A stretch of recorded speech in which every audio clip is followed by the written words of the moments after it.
പ്രിയപ്പെട്ട വിദ്യാർത്ഥി സുഹൃത്തുക്കളെ, കാലിക്കറ്റ് യൂണിവേഴ്സിറ്റിയിൽ BA എക്കണോമിക്സ് പഠിക്കുന്ന വിദ്യാർത്ഥികളുടെ 6th സെമസ്റ്ററിലെ കോർ പേപ്പറാണ് ഇൻ്റർനാഷണൽ എക്കണോമിക്സ്. അതിലെ important short answer question and answer 2 മൊഡ്യൂളിൽ പറഞ്ഞു കഴിഞ്ഞു. ഇത് നമ്മൾ മൂന്നാമത്തെ module theory of commercial policy. അതിൽ ഫസ്റ്റായിട്ട് നമുക്ക് പറയാനുള്ളത് free trade. Free trade refers to the unrestricted exchange of goods and service between countries without tariff, quota or other barriers. Trade നടക്കുമ്പോൾ 2 രാജ്യങ്ങൾ തമ്മിൽ ട്രേഡ് നടക്കുമ്പോൾ അവിടെ ചിലപ്പോൾ എന്തുണ്ടാവും, ചിലപ്പോൾ റെസ്ട്രിക്ഷൻ ഉണ്ടാവും, ചിലപ്പോൾ tariff, tax, quotas, other barriers ഒക്കെ ഉണ്ടാവും. അതില്ലാത്ത സിസ്റ്റത്തെയാണ് എന്ത് പറയുന്നത്, ഫ്രീ ട്രേഡ് എന്ന് പറയുന്നത്. It allow for the flow of goods based on market forces promoting competition, specialisation and efficiency. Market ഫോഴ്സിൻ്റെ അടിസ്ഥാനത്തിലായിരിക്കും flow of goods and service നടക്കുക. അത് കോമ്പറ്റീഷൻ പ്രൊമോട്ട് ചെയ്യുന്നതിന് വേണ്ടിയിട്ട്, സ്പെഷ്യലൈസേഷന് വേണ്ടിയിട്ട്, എഫിഷ്യൻസിക്ക് വേണ്ടിയിട്ട്. എന്നാൽ ഇതിൻ്റെ നേരെ ഓപ്പോസിറ്റ് സിസ്റ്റമാണ് പ്രൊട്ടക്ഷനിസം എന്ന് പറയുന്നത്. Protectionism is the economic policy of shielding domestic industry from foreign competition through measures of tariff, quota, subsidy, other trade barriers. Trade നടക്കുമ്പോൾ അവിടെ ഒരു പ്രൊട്ടക്ഷനിസം, അത് രാജ്യത്തെ ഏത് രാജ്യമാണോ പ്രൊട്ടക്ഷൻ ഏർപ്പെടുത്തുന്ന ആ രാജ്യത്തെ വ്യവസായങ്ങളെ സംരക്ഷിക്കുന്നതിന് വേണ്ടിയിട്ടാണ് താരിഫ്, കോട്ട, സബ്സിഡി ഇതുപോലുള്ള പ്രൊട്ടക്ഷനിസമാണ് നടപ്പിലാക്കാറുള്ളത്. Its aim is to protect domestic producers, preserve job, support local industry. അടുത്ത് infant industry argument. Industry argument എന്ന് പറയുമ്പോൾ ഒരു ട്രേഡ് നടക്കണമല്ലോ. അപ്പോൾ ഫോറിൻ കോമ്പറ്റീഷൻ, നമ്മൾ ഒരു രാജ്യത്തെ, ഇന്ത്യ എന്ന രാജ്യത്തെ ചില വ്യവസായങ്ങളൊക്കെ കോമ്പറ്റീഷൻ നേരിടേണ്ടി വരും. അപ്പോൾ പുതുതായിട്ട് വന്നിട്ടുള്ള ഇൻഫാൻ്റ് ആയിട്ടുള്ള പുതിയ വ്യവസായങ്ങളുടെ അതിനെ സംരക്ഷിക്കുന്നതിന് വേണ്ടിയിട്ടാണ് പ്രൊട്ടക്ഷനിസം എന്ന് പറയുന്നത്. The argument is based on idea that this industry need time and protection from foreign competition to grow, become competitive and eventually contribute positively to the economy. ഒരു രാജ്യത്തിലെ ഇങ്ങനെയുള്ള ഇൻഫാൻ്റ് ആയിട്ടുള്ള പുതുതായിട്ട് വന്നിട്ടുള്ള വ്യവസായങ്ങളെ അതിൻ്റെ കോമ്പറ്റീഷനിൽ വളരാൻ വേണ്ടിയിട്ട്, കോമ്പറ്റീഷൻ വളരാൻ വേണ്ടിയിട്ടും, അതേപോലെ ആ എക്കോണമിക്ക് പോസിറ്റീവായിട്ട് കോൺട്രിബ്യൂട്ട് ചെയ്യുന്നതിന് വേണ്ടിയിട്ട് എന്ത് ചെയ്യാണ്, രാജ്യം ഏർപ്പെടുത്തുന്ന പ്രൊട്ടക്ഷനിസം. ഓക്കെ, അതിന് വേണ്ടിയിട്ടാണ് പ്രൊട്ടക്ഷനിസം. ഓക്കെ, അടുത്തത് quota. Quota is a quantitative restriction imposed by government on the quantity of specific good that can be imported or exported within specified period. ഒരു രാജ്യത്തിലേക്ക് ഇറക്കുമതി ചെയ്യുന്ന, ഒരു രാജ്യത്തു നിന്ന് കയറ്റുമതി ചെയ്യുന്നതിനും ഒരു നിശ്ചിത അളവ് മാത്രം ചെയ്യാൻ പാടുള്ളൂ എന്ന് പറയുന്നതിനാണ് എന്ത് പറയുക, കോട്ട എന്ന് പറയാം. Quota limit the volume of ട്രേഡിലാണ് ലിമിറ്റ് വെക്കുന്നത് and can be used as a form of protectionist measures. Next one is tariff. A tariff is a tax or duty imposed on imported or exported goods, typically levied at the border by the importing country. Tariff increase the cost of foreign goods, making them less competitive compared to domestically produced goods. Tariff എന്ന് പറയുന്നത് tax ആണ്. ഇത് ഒരു duty imposed on imported or export good. ഒരു രാജ്യത്തിൽ നിന്ന് മറ്റൊരു രാജ്യത്തിലേക്ക് ഇറക്കുമതി ചെയ്യുമ്പോഴോ കയറ്റുമതി ചെയ്യുമ്പോഴോ ഇത് പ്രധാനമായിട്ട് ചുമത്താറുള്ളത് ഇമ്പോർട്ടിംഗ് കൺട്രി അതിൻ്റെ ബോർഡറിൽ സാധനം എത്തുന്ന സമയത്ത് ടാക്സ് ചുമത്തുന്നതിന് എന്ത് പറയുക, താരിഫ് എന്ന് പറയാറുള്ളത്. ഇതെന്ത് ചെയ്യും, ഫോറിൻ ഗുഡ്സിന് വില കൂടും. അപ്പം എന്ത് ചെയ്യും, ഫോറിൻ ഗുഡിൻ്റെ കോസ്റ്റ് കൂടുന്നത് കൊണ്ട് തന്നെ making them less competitive compared to domestically produced goods. ഇപ്പോൾ ഇന്ത്യയിലേക്ക് ഒരു രാജ്യത്തിൽ നിന്ന് ഒരു ഗുഡ് ഇറക്കുമതി ചെയ്യുമ്പോൾ അതിന് ടാക്സ് ചുമത്തി കഴിഞ്ഞാൽ അതിൻ്റെ ബേസിക് പ്രൈസിനാണ്ട് കുറച്ച് പ്രൈസ് കൂടും.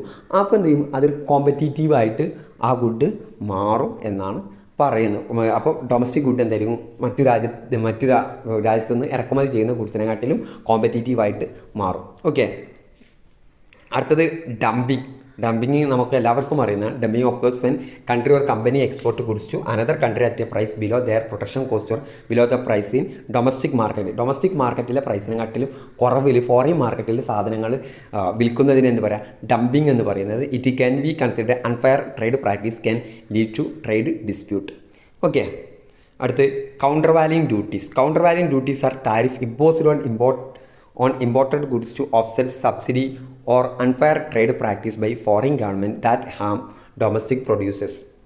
എന്ന് പറഞ്ഞു കഴിഞ്ഞാൽ കൗണ്ടർ വാല്യൂയിങ് ഡ്യൂട്ടീസ് എന്ന് പറയുന്നത് tariff imposed on imported goods to offset subsidy or unfair trade practice by foreign government to that harm domestic producer. ഒരു രാജ്യത്തിലെ ഡൊമസ്റ്റിക് പ്രൊഡ്യൂസറിന് ഹാം വരുന്ന രീതിയിൽ മറ്റു രാജ്യത്തുനിന്ന് കയറ്റുമതി ചെയ്യുന്ന ഗുഡിന് ആ രാജ്യം സബ്സിഡി കൊടുത്തു കഴിഞ്ഞാൽ എന്ത് ചെയ്യും, ആ രാജ്യത്ത് നിന്ന് കയറ്റുമതി ചെയ്യുന്ന ഗുഡ്സിൻ്റെ വില കുറയും. അത് ഒഴിവാക്കുന്നതിന് വേണ്ടിയിട്ട് ഇന്ത്യയിലേക്ക് ഇറക്കുമതി ചെയ്യുന്ന ഗുഡിന് അമേരിക്ക സബ്സിഡി കൊടുത്തു കഴിഞ്ഞാൽ അടുത്ത ഗുഡിന് എന്ത് ചെയ്യും, വില കുറയും. അത് ഇവിടുത്തെ പ്രൊഡ്യൂസറിനെ ബുദ്ധിമുട്ടാക്കും.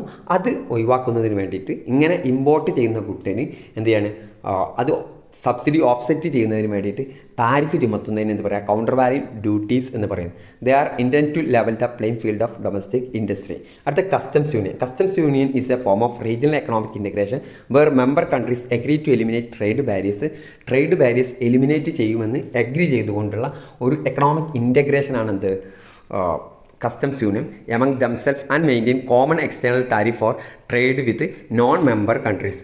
എന്നിട്ട് എന്ത് ചെയ്യാണ്, ഈ ഇങ്ങനെയുള്ള ഒരു ഗ്രൂപ്പ് ഓഫ് രാജ്യങ്ങൾ തമ്മിൽ ട്രേഡ് ബാരിയേഴ്സ് ഒഴിവാക്കും, താരിഫൊക്കെ ഒഴിവാക്കും. എന്നിട്ട് എന്ത് ചെയ്യും, മറ്റു കൺട്രിയുമായി മറ്റ് ഇതിലില്ലാത്ത രാജ്യങ്ങളുമായിട്ട് ഒരു കോമൺ താരിഫ് സിസ്റ്റം ഇൻട്രൊഡ്യൂസ് ചെയ്യുന്നതിന് കസ്റ്റംസ് യൂണിയൻ എന്ന് പറയുന്നത്. To facilitate trade within the union.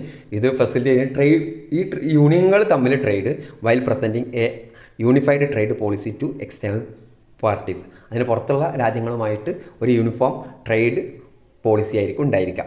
അടുത്ത common market is a deeper form of economic integration than customs യൂണിയനെ അപേക്ഷിച്ച് ഒരു ഡീപ്പർ ഫോമാണ്. Where member countries not only eliminate trade barriers but also allow for the free movement of goods, service, capital and labour among themself.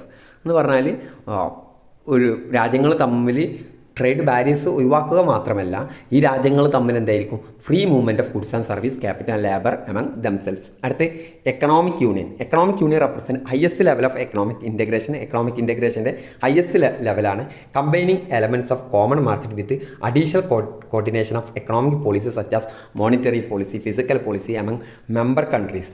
ഈ common മാർക്കറ്റിലും അതുപോലെ തന്നെ നമ്മുടെ ഈ എക്കണോമിക് ഇൻറ്റഗ്രേഷൻ്റെ ഹയസ്റ്റ് ലെവലാണ്. ഈ കോമൺ മാർക്കറ്റിലുള്ള എല്ലാ ക്യാരക്ടറിസ്റ്റിക്സും ഉണ്ടാവും. അതിൻ്റെ കൂടെ തന്നെ ഈ രാജ്യങ്ങൾ തമ്മിൽ ഒരു കോമൺ ആയിട്ടുള്ള മോണിറ്ററി പോളിസി ഉണ്ടാവും, ഫിസിക്കൽ പോളിസി ഉണ്ടാവും. ഓക്കെ, ഇതിനൊരു ഉദാഹരണമാണ് യൂറോപ്യൻ യൂണിയൻ എന്ന് പറയുന്നത്. അടുത്ത് export subsidies are financial incentive provided by government to domestic producers to encourage export. ഒരു രാജ്യത്തിലെ എക്സ്പോർട്ട് എൻകറേജ് ചെയ്യുന്നതിന് വേണ്ടിയിട്ട് ഒരു രാജ്യത്തിലുള്ള ഡൊമസ്റ്റിക് ആയിട്ടുള്ള പ്രൊഡ്യൂസേഴ്സിന് ഒരു ഫിനാൻഷ്യൽ ഇൻസെൻറ്റീവ് കൊടുക്കുന്നതിനെ എന്താ പറയുക, എക്സ്പോർട്ട് സബ്സിഡി എന്ന് പറയാം. The subsidies can take various forms such as direct payment, tax breaks or subsidies loans are intend to make export goods more competitive in international market. ഇത് പല രീതിയിൽ കൊടുക്കാറുണ്ട്. ഡയറക്റ്റ് പേയ്മെൻറ്റ് കൊടുക്കാറുണ്ട്, tax cut ചെയ്ത് കൊടുക്കാറുണ്ട്, loan സബ്സിഡൈസിൽ കൊടുക്കാറുണ്ട്. ഇതൊക്കെ നടത്തുന്നതിന് വേണ്ടിയിട്ട് ഇൻ്റർനാഷണൽ മാർക്കറ്റിൽ രാജ്യത്തെ ഗുഡ്സ് മോർ കോമ്പറ്റീറ്റീവ് ആക്കാൻ വേണ്ടിയിട്ടാണ്. അടുത്ത് ആസിയാൻ എന്ന് പറഞ്ഞു കഴിഞ്ഞാൽ association of south east Asian nation. It is a regional inter governmental organisation comprising 10 Southeast Asian countries. Its member state Brunei, Cambodia, Indonesia, Laos, Malaysia, Myanmar, Philippines, Singapore, Thailand, Vietnam. ASEAN aims to promote economic growth, social progress, cultural development and regional peace and stability in Southeast Asia. Southeast ഏഷ്യയിലെ ഈ രാജ്യങ്ങൾ തമ്മിൽ എന്ത് ചെയ്യാണ്, economic growth promote ചെയ്യുക, social progress promote ചെയ്യുക, cultural development ഉണ്ടാക്കുക, regional piece ഉണ്ടാക്കുക, എക്കോണമി സ്റ്റെബിലൈസ് ചെയ്യുക എന്ന് ലക്ഷ്യത്തോടു കൂടിയാണ് ആസിയാൻ ഉണ്ടാക്കിയിട്ടുള്ളത്. It fosters cooperation in area such as trade, investment, security and cultural exchange. ഈ രാജ്യങ്ങൾ തമ്മിൽ ട്രേഡിൽ, ഇൻവെസ്റ്റ്മെൻറ്റിൽ, സെക്യൂരിറ്റിയിൽ, കൾച്ചറൽ എക്സ്ചേഞ്ചിലൊരു കോപ്പറേഷൻ ഉണ്ടാക്കി കൊണ്ടുവരിക എന്നുള്ള ലക്ഷ്യമാണ് ഇതിന് ഉള്ളത്. ഇനി അടുത്തത് SAARC is a regional organisation in South Asia consisting 8 member state. 8 member കൺട്രികളായിട്ടുള്ള സൗത്ത് ഏഷ്യയിലെ രാജ്യങ്ങൾ തമ്മിലുള്ള ഒരു കോർപ്പറേഷനാണ്. ഇതിൽ South Asian association for regional corporation എന്നാണ്. ഇതിൽ അഫ്ഗാനിസ്ഥാൻ, ബംഗ്ലാദേശ്, ഭൂട്ടാൻ, ഇന്ത്യ, മാൽദീവ്സ്, നേപ്പാൾ, പാകിസ്ഥാൻ, ശ്രീലങ്ക എന്നീ രാജ്യങ്ങളാണ് ഇതിലെ മെമ്പേഴ്സ്. ഇതിൻ്റെ പ്രധാനമായിട്ടുള്ള ഒബ്ജക്റ്റീവ് എന്ന് പറയുന്നത് promoting regional corporation, economic integration, addressing common challenges, improving the quality life for people in the region. ഈ റീജിയനിലുള്ള രാജ്യത്തിലുള്ള ജനങ്ങളുടെ ക്വാളിറ്റി ഓഫ് ലൈഫ് ഇമ്പ്രൂവ് ചെയ്യാം. It focus areas such as trade, development, poverty alleviation, cultural exchange among member country. ഈ രാജ്യങ്ങളിലുള്ള trade, development, poverty alleviation, cultural exchange ഇത് focus ചെയ്തുകൊണ്ടാണ് ഇതിൻ്റെ പ്രവർത്തനം. അടുത്ത യൂറോപ്യൻ യൂണിയൻ. ഈ European union is a political and economic union of 27 European countries that are located primarily in യൂറോപ്പിൽ locate ചെയ്യുന്ന 27 രാജ്യങ്ങളുടെ ഒരു കൂട്ടായ്മയാണ്. It has involved from primarily economic community to A broader political and social union. ഇതൊരു economic community and to broader political and social union.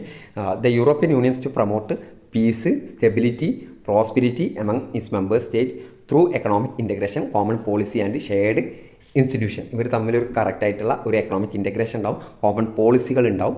Okay, it has a single market. ഇതൊരു single മാർക്കറ്റാണ്. Free movement of goods and service, capital and people among member country. ഈ രാജ്യത്തുള്ള ആളുകൾ അങ്ങോട്ടും ഇങ്ങോട്ടൊക്കെയുള്ള movement, അത് goods and സർവീസിൻ്റെ movement ഒക്കെ ഫ്രീ ആയിട്ടുള്ള movement, as well as common policy in area such as trade, competition, agriculture and environmental protection. അടുത്ത് ad valorem tariff. Ad valorem tariff is a tariff that is levied as a percentage of value of the imported good. ഒരു import ചെയ്യുന്ന ഗുഡിൻ്റെ വാല്യൂവിൻ്റെ പെർസെൻറ്റേജിൽ tax ചുമത്തുന്നതിന് എന്ത് പറയാം? അഡ്വലാരൻ tariff എന്ന് പറയാം. ഇത് Latin വേർഡാണ്. അക്കോർഡിംഗ് ടു വാല്യൂ എന്നാണ് അതുകൊണ്ട് അർത്ഥമാക്കുന്നത്. ഇനി അടുത്തത് സ്പെസിഫിക് താരിഫ്. സ്പെസിഫിക് താരിഫ് എന്ന് പറഞ്ഞാൽ it is a tariff that is levied as a fixed amount of money per unit of the imported good. Import ചെയ്യുന്ന ഗുഡ്സിൻ്റെ യൂണിറ്റിന് അടിസ്ഥാനത്തിൽ ഒരു ഫിക്സഡ് എമൗണ്ട് താരിഫ് ചുമത്തുന്നതിന് എന്ത് പറയുന്നത്? Specific tariff. മറ്റത് വാല്യൂവിൻ്റെ അടിസ്ഥാനത്തിൽ. The amount of the tariff is specified in terms of currency. കറൻസിയുടെ രീതിയിലാണ് ഇത് സ്പെസിഫൈ ചെയ്ത്, ഡോളറിൽ, യൂറോയിൽ, per unit of quantity, per kilogram, per litre, per item. ആദ്യത്തെ അഡ്വലാർ താരിഫ് എന്ന് പറയുമ്പോൾ അതിൻ്റെ വാല്യൂ, ഇത്ര രൂപക്കുള്ള സാധനത്തിന് ആ വാല്യൂവിൻ്റെ അടിച്ചു. 10% ആണെങ്കിൽ 1000 രൂപ ആണെങ്കിൽ 1000 രൂപയുടെ സാധനമാണെങ്കിൽ 100 രൂപ, 10,000 ആണെങ്കിൽ 1000 രൂപ, ഇങ്ങനെയാണ് അതുണ്ടായിരുന്നത്. എന്നാൽ സ്പെസിഫിക് താരിഫ് എന്ന് പറയുമ്പോൾ ഇത്ര കിലോഗ്രാമിന് ഇത്ര, അതിൻ്റെ യൂണിറ്റിൻ്റെ അടിസ്ഥാനത്തിലാണ് ഇത് തീരുമാനം. അടുത്ത് WTO. WTO is A world trade organisation, is A international organisation that deals with the global rules of trade between nation. രാജ്യങ്ങൾ തമ്മിലുള്ള ട്രേഡിന് ഗ്ലോബൽ റൂൾ ഇൻട്രൊഡ്യൂസ് ചെയ്യുക എന്നുള്ള ഇതിൻ്റെ അടിസ്ഥാനത്തിലാണ് ഇത് വന്നിട്ടുള്ളത്. It provide a forum of negotiation of trade agreement, settling dispute and monitoring trade policy.